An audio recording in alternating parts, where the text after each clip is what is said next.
अस्सलाम वालेकुम class. Next topic है हमारा statistical treatment of ideal gases. तो जितनी भी आइडियल गैसेस होती हैं उनके थर्मोडायनेमिक फंक्शंस होते हैं एंट्रोपी, इंथैल्पी, फ्री एनर्जी में गिब्स फ्री एनर्जी और हेल्महोल्ट्ज फ्री एनर्जी। तो हम इन्हीं सारे जितने भी ये थर्मोडायनेमिक फंक्शंस हैं इन्हीं को हम डिराइव करेंगे। तो स्टैटिस्टिकल ट्रीटमेंट आइडियल गैस का हम स्टार्ट करते हैं ट्रांसलेशनल इंथैल्पी से। इंथैल्पी हम लोगों ने थर्मोडायनेमिक्स में पढ़ी हुई है, ये वही इंथैल्पी है। तो इंथैल्पी हमारे पास इक्वल होती है ई प्लस पी वी के। ई इंटरनल एनर्जी है, पी वी प्रेशर है। पी वी जो है वो इक्वल होता है आइडियल गैस इक्वेशन के according, P V is equal to N R T. तो हम लोग यहाँ पर पी वी की जगह पर एन आर टी भी लिख सकते हैं। ठीक है, ये हमारे पास है पी वी, तो हम पी वी की जगह पर एन आर टी भी लिख सकते हैं। तो ये देखें, उसके बाद हमारे पास एनर्जी की जो इक्वेशन है वो स्टैटिस्टिकल मैकेनिक्स में एनर्जी की जो इक्वेशन है वो आती है R T square into D natural log Q over D T at constant volume. तो हम लोग एनर्जी की वैल्यू को और जो pressure into volume ideal gas equation के according P V is equal to N R T, उसे हम इक्वेशन नंबर 1 में पुट कर देते हैं। पी वी इज और एन हमारे पास नंबर ऑफ मोल्स हैं और वो इक्वल होंगे 1 के आइडियल इसमें आइडियल केस में। तो हम लोग लिख सकते हैं कि पी वी यहाँ पर हमने लिखा R T square D natural log Q over D T at constant volume plus P we की जगह हमने लिख दिया आर टी। ठीक है, तो हम यहाँ से आर टी को कॉमन ले लें तो हमारे पास ट्रांसलेशनल इंथैल्पी आ जाती है। ये स्टैटिस्टिकल मैकेनिकल ट्रीटमेंट है हमारे पास इंथैल्पी का। तो H is equal to R T हमने कॉमन ले लिया into T D natural log Q over D T plus 1। तो ये इंथैल्पी आ गई है। नेक्स्ट हम देखते हैं ट्रांसलेशनल एंट्रोपी। तो एंट्रोपी क्या होती है? Randomness of a system. तो थर्ड लॉ ऑफ थर्मोडायनेमिक्स के अकॉर्डिंग हमारे पास एस जो है वो इक्वल है के नेचुरल लॉग डब्ल्यू के। एस क्या चीज़ है? एस एंट्रोपी है। तो entropy is equal to K natural log W. और यहाँ पर डब्ल्यू क्या है? हमने लास्ट वाले लेक्चर्स में देखा था कि डब्ल्यू क्या चीज़ थी। डब्ल्यू हमारे पास है प्रोबेबिलिटी, तो ये वही प्रोबेबिलिटी है डब्ल्यू। और के बोल्ट्जमैन कांस्टेंट है। और यहाँ पर हमारे पास इस तरह से होता है कि जो एंट्रोपी है वो इक्वल होती है K natural log W over N के। एन नंबर ऑफ पार्टिकल्स हैं तो हम मोस्टली कहते हैं आइडियल केस में नंबर ऑफ पार्टिकल्स को हमने 1 ले लिया है, तो ये टोटल जो हमारे पास इक्वेशन नंबर 1 बन जाती है। तो ये रियल में ये इक्वेशन जो है S is equal to K natural log W over N होती है। तो प्रोबेबिलिटी किसके इक्वल है? N factorial over N one factorial N two factorial so on. तो अब हम इसको उसी तरह से सॉल्व कर लेते हैं जैसे हमने प्रोबेबिलिटी में किया था, थर्मोडायनेमिक प्रोबेबिलिटी में। यहाँ पर नेचुरल लॉग हमारे पास नेचुरल लॉग ले लिया हमने, तो natural log N factorial minus summation natural log N I N factorial. ठीक है, तो यहाँ पर आ गया हमारे पास, हमने इसको ये देखिए 2 एन आई लिख दिए मैंने, तो ये natural log N I factorial. तो हम लोग क्या करेंगे, हम इसे स्टर्लिंग अप्रॉक्सीमेशन अप्लाई करेंगे, तो ये आ जाएगा N natural log N minus यहाँ पर आ गया summation into N I natural log N I minus N I. इसको हम सॉल्व कर लें तो ये हमारे पास आ जाएगा N natural log N minus summation N I natural log N I plus summation N I. तो हमने यहाँ पर समेशन एन आई की जगह एन लिख दिया, जो हम लोगों ने मैक्सवेल डिस्ट्रीब्यूशन लॉ में पढ़ा था। तो ये एन जो है इस एन से कैंसिल हो गया। तो नेक्स्ट हमारे पास आ गया natural log W is equal to N natural log N minus summation N I natural log N I. अब हम इस दोनों तरफ एन से डिवाइड कर देंगे तो natural log W over N is equal to, यहाँ पर भी डिवाइडेड बाय एन हो गया माइनस इधर भी डिवाइडेड बाय एन हो गया। या हम इस तरह से भी कर सकते हैं, इसको इस तरह से भी लिख सकते हैं रीअरेंज करके कि ये हमारे पास यहाँ पर जो हमने वहाँ पर समीशन एन आई लिखा था, तो यहाँ पर एन की जगह हम समीशन एन आई लिख सकते हैं। तो पीछे हमने यूँ किया था ना कि समीशन एन आई जो था उसकी जगह हमने एन लिख दिया था, तो यहाँ पर हम यूँ कर सकते हैं कि एन की जगह समीशन एन आई लिख सकते हैं। तो ये हमारे पास इक्वेशन आ गई है।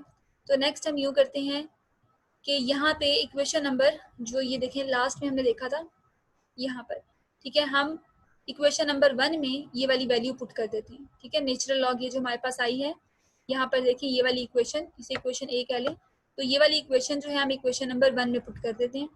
तो इक्वेशन क्योंकि मैंने बताया इक्वेशन जो 1 है वो एक्चुअल में इस तरह से होता है डब्ल्यू ओवर एन है, तो यहाँ पर हम इस तरह से इक्वेशन पुट कर देते हैं। तो S is equal to K into summation N I natural log over N minus summation N I natural log N I over N. तो यहाँ पर हम लोग का कॉमन ले लेते हैं summation N I over N को कॉमन ले लिया into natural log N minus natural log N I आ गया। तो अब हमारे पास इस तरह होता है कि हम लोग इसको कहते हैं कि समेशन एन आई जो है ये हमारे पास प्रोबेबिलिटी मोस्ट प्रोबेबल डिस्ट्रीब्यूशन है। तो मोस्ट प्रोबेबल डिस्ट्रीब्यूशन को मोस्टली लिखते हैं कि ये हमारे पास इक्वल है 1 के, ठीक है। और हम लोगों ने क्या किया, जो नेचुरल लॉग एन ओवर यहाँ पर नेचुरल लॉग एन जो है ये प्लस में है और natural log N I minus में है, तो हम यूँ कर सकते हैं कि हम एन डिवाइडेड बाय एन आई कर दें। तो हम लोगों ने क्या किया, हम लोगों ने यहाँ पर एन आई इसी तरह रहने दिया और डिवाइडेड बाय एन कर दिया, तो यहाँ पर माइनस का साइन रहेगा, उस माइनस को हमने यहाँ बाहर लिख दिया, ठीक है। तो यहाँ पर हमने समेशन एन आई की जगह समेशन पी आई लिख दिया, इसे हम प्रोबेबिलिटी कहते हैं। तो मोस्टली प्रोबेबल जितनी प्रोबेबल डिस्ट्रीब्यूशन है वहाँ पर समेशन पी आई जो है वो इक्वल होता है 1 के। तो यहाँ पर भी हम यूं ही करेंगे कि यहाँ पर समेशन पी आई को 1 के इक्वल कर दिया, और ये माइनस कहाँ से आया, मैंने भी बताया आप लोगों को कि natural log N I divided by N हमने किया है, तो इस वजह से यहाँ पर माइनस आया है, क्योंकि नेचुरल लॉग दो नेचुरल लॉग के बीच में माइनस हो तो वो डिवाइड होते हैं। तो हम लोगों ने यहाँ पर इसको डिवाइड किया है, यहाँ पर नेचुरल लॉग एन आई जो है वो इसके नीचे डिवाइड होना चाहिए था, लेकिन हमने कैपिटल एन यहाँ डिवाइड कर दिया, तो इसका मतलब है कि माइनस का साइन आएगा। तो यहाँ पर समेशन पी आई जो है वो हमने 1 के इक्वल कर दिया है, तो ये इक्वेशन हमारे पास S is equal to minus K into natural log N I over N के इक्वल आ गई है। तो बोल्ट्जमैन डिस्ट्रीब्यूशन लॉ में हमने देखा था कि एन आई ओवर एन जो है वो इक्वल है माइनस ई आई ओवर के टी डिवाइडेड बाई क्यू के। तो यहाँ पर हम लोग एन आई ओवर एन की जगह ये पुट कर देंगे, ठीक है। एन आई ओवर एन की जगह ये पुट कर सकते हैं, तो हम यहाँ पर ये पुट कर देंगे, तो ये हमारे पास आ जाएगा माइनस के natural log E minus E I over के टी ओवर क्यू, ठीक है। तो यहाँ पर जो हमारे पास नेक्स्ट में देखते हैं हम कि हम लोग अगर ये जो माइनस डिवाइड हो रहा था तो यहाँ पे हम इसे माइनस में भी लिख सकते हैं, तो हम लोगों ने इसे अलग अलग करके लिख दिया। जो चीज़ डिवाइड हो रही है नेचुरल लॉग में उसमें माइनस में लिख दिया, तो minus natural log E raise to power minus E I over के T minus natural log Q, तो S is equal to minus K. अब हमने इसका जो है वो यहाँ पर नेचुरल लॉग और ई जो है वो एक दूसरे से कैंसिल हो गए, तो ये माइनस ई आई ओवर के टी आ गया माइनस नेचुरल लॉग क्यू, ठीक है। तो हम लोगों ने अब इसे अंदर के को डिवाइड कर दिया, तो के ई आई ओवर के टी, और ये माइनस माइनस ये भी प्लस हो गया, दूसरा माइनस माइनस भी प्लस हो गया, तो के नेचुरल लॉग क्यू आ गया, ठीक है। तो हम इसको इस तरह से भी लिख सकते हैं कि हमारे पास जो ई आई ओवर, क्योंकि के से कैंसिल हो जाएगा, ई आई ओवर टी प्लस के नेचुरल लॉग क्यू है। क्यू को हम कहते हैं कैनोनिकल पार्टीशन फंक्शन, मतलब टोटल जो पार्टीशन फंक्शन है आइडियल इक्वेशन के लिए, और क्यू जो है वो मॉलिक्यूलर पार्टीशन फंक्शन है। जैसे हम लोगों ने अलग अलग स्मॉल क्यू देखे थे कि क्यू जो वाइब्रेशनल पार्टीशन फंक्शन उसे स्मॉल क्यू से लिखते हैं, ट्रांसलेशनल पार्टीशन फंक्शन को हम स्मॉल क्यू से लिखते हैं, रोटेशनल को हम स्मॉल क्यू से लिखते हैं, इलेक्ट्रॉनिक को हम स्मॉल क्यू से लिखते हैं, तो वो मॉलिक्यूलर पार्टीशन फंक्शंस हैं। टोटल जो है वो कैनोनिकल पार्टीशन फंक्शन है। तो अब हम देखते हैं इन दोनों में क्या रिलेशन है, क्यू में, स्मॉल क्यू में और कैपिटल क्यू में। तो जो नॉन लोकलाइज्ड सिस्टम होते हैं या हमारे पास जो इनडिस्टिंग्विशेबल सिस्टम है, सिमिलर सिस्टम्स हैं, उनके केस में क्यू जो है, कैपिटल क्यू जो है वो इक्वल होता है Q small Q N over N factorial के। और जो लोकलाइज्ड या डिस्टिंग्विशेबल सिस्टम होते हैं उनमें क्यू और जो हमारे पास क्यू एन है, मतलब जो मॉलिक्यूलर पार्टीशन फंक्शन है वो इक्वल होते हैं। तो अगर हम लोग यूं करें कि हमारे पास एक नॉन लोकलाइज्ड और इनडिस्टिंग्विशेबल सिस्टम है, तो उस केस में हम, मतलब आइडियल केस में हम कहते हैं कि एस जो है वो इक्वल आ रहा है ई आई ओवर टी के। मतलब जो पहले वाली हमने इक्वेशन लिखी थी उसी इक्वेशन को मैं यहाँ कंटिन्यू कर रही हूँ। तो हम लोगों ने यहाँ पर जो कैनोनिकल पार्टीशन फंक्शन है उसे हमने मॉलिक्यूलर पार्टीशन फंक्शन से चेंज कर दिया है, सिर्फ यहाँ पर चेंजिंग की है, बाकी इक्वेशन एज इट इज है। तो हम लोग इस तरह से इस इक्वेशन को लिख सकते हैं कि नेचुरल लॉग डिवाइड हो रहा है Q over Q N over N I factorial, तो हम इसको माइनस में लिख देंगे। यहाँ पर हमारे पास बाकी इक्वेशन एज इट इज आ गई है, K into natural log Q N minus natural log N factorial. तो अब हम इसे इस तरह से भी लिख सकते हैं E I over T plus K into natural log Q N minus, अब यहाँ पर हमने स्टेरलिंग अप्रॉक्सीमेशन अगेन अप्लाई कर दी है। उसके बाद हमने फिर इसको नेक्स्ट जो एन है उसको हम यहाँ पर जब हम सॉल्व करेंगे तो एन जो है वो इस तरह आ जाएगा एन नेचुरल लॉग क्यू, तो हम यहाँ से फिर एन को कॉमन ले लेंगे, तो K N into natural log Q minus natural log N plus one, हमने यहाँ से एन को कॉमन ले लिया। उसके बाद फिर हम नेक्स्ट इक्वेशन में देखते हैं कि यहाँ पर एनर्जी की वैल्यू जो हम लोगों ने स्टार्ट में भी देखी थी, तो हमारे पास एनर्जी की वैल्यू आती है E I is equal to R T D natural log Q over D T at constant volume. तो हम इस इक्वेशन को, जो हमने अभी लास्ट इक्वेशन देखी थी, उस इक्वेशन में पुट कर देते हैं।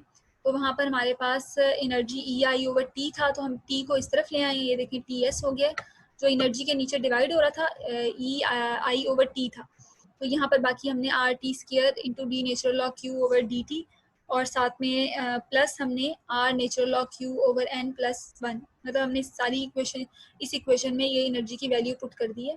उसके बाद हम इस टी को इस तरफ ले आते हैं, तो ये टी से कैंसिल हो जाएगा, और हमारे पास बच जाएगा S is equal to R T into D natural log Q over D T plus natural log Q over N plus 1।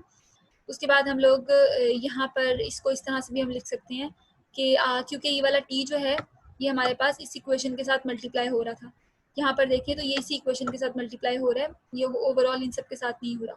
तो हम इसे इस तरह से भी लिख सकते हैं R into T D natural log Q over D T plus natural log Q over N plus 1। तो ये हमारे पास एंट्रोपी आ गई है, या statistical mechanical treatment of entropy. तो यहाँ पर आइडियल गैस के लिए ये हमारे पास एंट्रोपी यूज होती है। तो नेक्स्ट हम देखते हैं Gibbs free energy. Gibbs free energy को हम बाय डेफिनेशन इस तरह से लिखते हैं कि delta G is equal to H minus T S. H हमारे पास इंथैल्पी है और टी टेम्परेचर है, एस हमारे पास एंट्रोपी है। तो वहीं से फिर हम यहाँ पे वैल्यू पुट कर देते हैं इन सब की। तो हम पीछे देखें, यहाँ पर हम लोगों ने इंथैल्पी भी कैलकुलेट की हुई है, ठीक है। इसी तरह से हम लोगों ने एंट्रोपी भी, एंट्रोपी नहीं बल्कि हम पूरा टी एस भी हमने कैलकुलेट कर लिया। ये देखें, ये टी एस है हमारे पास, ठीक है। हम लोगों ने टी एस भी कैलकुलेट किया हुआ है, ये टी एस है, और हम लोगों ने एंट्रोपी भी, एंथैल्पी भी पीछे कैलकुलेट की हुई है। तो ये product of entropy into temperature है। तो यहाँ पर हम दोनों की वैल्यूज पुट कर देते हैं। वैल्यूज पुट करने के बाद इसको हमने रीअरेंज कर लिया। रीअरेंज करने के बाद जो चीज़ें कैंसिल होती थी हमने उनको कैंसिल कर दिया, और बाकी इक्वेशन जो है हमारे पास आ गई, delta G is equal to minus R T natural log Q over N के इक्वल आ गया है, ठीक है, ये वाली इक्वेशन। इसी तरह हम लोग अब हेल्महोल्ट्ज़ फ्री एनर्जी को भी कैलकुलेट कर सकते हैं। तो हेल्महोल्ट्ज़ फ्री एनर्जी का फॉर्मूला क्या है, हमारे पास एंट्रोपी, यहाँ पर इंटरनल एनर्जी है, जहाँ पे हमने इंथैल्पी लिखी थी वहाँ पर अब इंटरनल एनर्जी है, ठीक है, और उसके बाद minus T S as it is है। तो हम लोग यहाँ पर इसकी वैल्यू पुट कर देते हैं, R T square into D natural log Q over D T. ये हमारे पास एनर्जी, इंटरनल एनर्जी की वैल्यू है, माइनस यहाँ पर जो टी एस की वैल्यू है वो R T into R T D natural log Q over D T plus natural log Q over N plus 1। तो इसको भी दोबारा से हम लोग रीअरेंज करें, और इसको जो चीज़ें इसमें से कैंसिल होती हैं और कॉमन आती हैं, उसके बाद जो इक्वेशन बची वो is equal to minus R T into natural log Q over N plus 1। तो ये हमारे पास हेल्महोल्ट्ज़ फ्री एनर्जी है, और ये गिब्स फ्री एनर्जी है आइडियल गैस के, ठीक है। तो ये आइडियल गैस के का जो स्टैटिस्टिकल ट्रीटमेंट था वो हमने कंप्लीट कर लिया है। नेक्स्ट हम देखते हैं statistical mechanical treatment of perfect crystals. तो परफेक्ट क्रिस्टल जो है वो अकॉर्डिंग टू आइंस्टाइन, जब हम किसी भी आइडियल क्रिस्टल की बात करते हैं तो हम ऐसे सिस्टम की बात कर रहे हैं जिसमें एन नंबर ऑफ पार्टिकल्स होंगे, और वो सारे जो पार्टिकल्स हैं वो आपस में नॉन इंटरैक्टिंग होंगे। तो जितने पार्टिकल्स भी हैं क्रिस्टल में, वो उनमें सब में डिग्री ऑफ फ्रीडम जो है वो 3n होती है। डिग्री ऑफ फ्रीडम को हमने स्टार्ट वाले लेक्चर में डिस्कस कर लिया था। तो जब हम कैनोनिकल पार्टीशन फंक्शन की बात करते हैं, तो कैनोनिकल पार्टीशन फंक्शन जो है वो हमारे पास है क्यू, यहाँ पर वाइब्रेशनल है। क्यों वाइब्रेशनल है, क्योंकि जितने भी आइडियल क्रिस्टल में सबसे ज़्यादा जो हमारे पास मोशन है वो या डोमिनेंट मोशन है वो वाइब्रेशनल मोशन है। तो यहाँ पर हम पार्टीशन फंक्शन की बात कर रहे हैं, वो कर रहे हैं वाइब्रेशनल पार्टीशन फंक्शन की। तो यहाँ पर हम लोगों ने 3n यहाँ पर इसलिए यूज़ किया क्योंकि डिग्री ऑफ फ्रीडम 3n है। तो नेचुरल लॉग हमारे पास क्यू आई वाइब्रेशनल, ये हमारे पास मॉलिक्यूलर वाइब्रेशनल पार्टीशन फंक्शन है जिसे हमने डिराइव कर लिया था लास्ट लेक्चर में।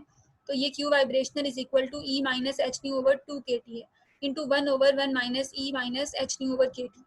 तो ये वाली जो है ये इक्वेशन हमने डिराइव की थी वाइब्रेशनल पार्टीशन फंक्शन में। अब हम इस इक्वेशन को इक्वेशन नंबर 1 में पुट करेंगे। ये इक्वेशन नंबर 1 हो गई।